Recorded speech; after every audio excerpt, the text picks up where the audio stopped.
Hello and good day. My name is Miss Kim and I've been on the London UK fetish scene for 33 years. During that time I've been a club promoter, a BDSM educator and now a professional dominatrix. My career as a fetish club promoter started in 1994 with my club, the Rubber Nipple Club. 2 years later I started my second fetish club, Club Rub, and that ran for 20 years. During this 22-year period, I operated a fetish club night every single month. That's 264 consecutive monthly events, worthy of being archived in the Bishopsgate Institute, I would say. I decided to become a professional dominatrix when I closed Club Rub down 3 years ago. This, I feel, was a natural progression. I love it. I wish I'd done it sooner. If you visit the archive and look at the Club Rub history, you'll soon realise that not only did it operate every month, but there was also a monthly theme. The themes were many and varied. Some made an annual appearance, but some of them were just one-offs. Others became an annual staple, like the medical theme, or uniforms, or various animals, or sheer and mesh for the summer. I also made Scottish an annual thing, as burn nights was something I really enjoyed with the bagpipes. We had a bagpiper who would come and play for us, which would freak people out occasionally, and you can't blame a girl for loving a kilt. In the archive, you will obviously see the flyers that went along with the themes. You will also see photos from each of the themed nights and the people that took part. Personally, my favourite part of the Club Rub archive at the Bishopsgate Institute are the flyers. I would work closely with two creatives each year, either illustrators, artists or photographers, or a combination of both. I have a keen interest in arts and culture and particularly love fetish imagery, so working with some of the greats of the UK scene was amazing. Here are a few. The likes of Trevor Watson, Vince Ray, Sardax and James & James. Each of the flyers are postcard size, in fact just a little bit larger than postcard size because the bottom section perforated off so that you could keep the information and then use the postcard to send through the post. However, I do remember a time when the Post Office General wrote to me using one of my own postcards telling me to cease and desist sending smut through Her Royal Highness's Postal Service. In fact, it's still illegal to this day to send pornographic material through the post.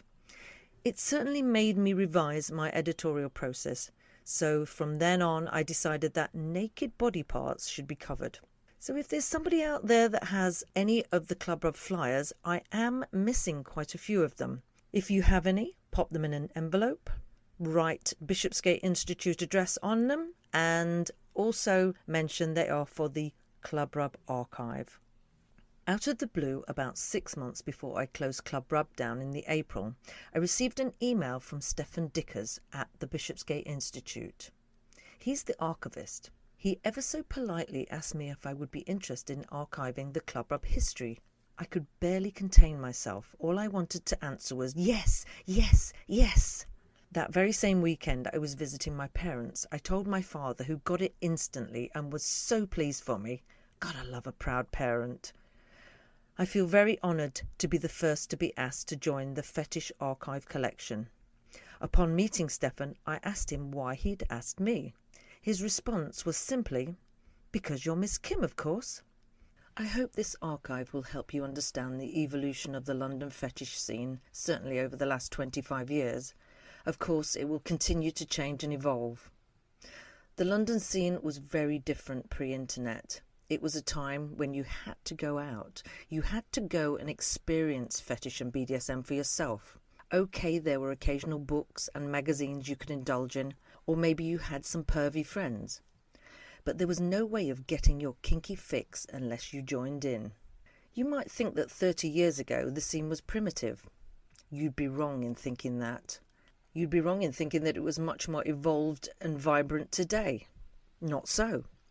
Back then, there was no excitement to be derived from an online kinky encounter.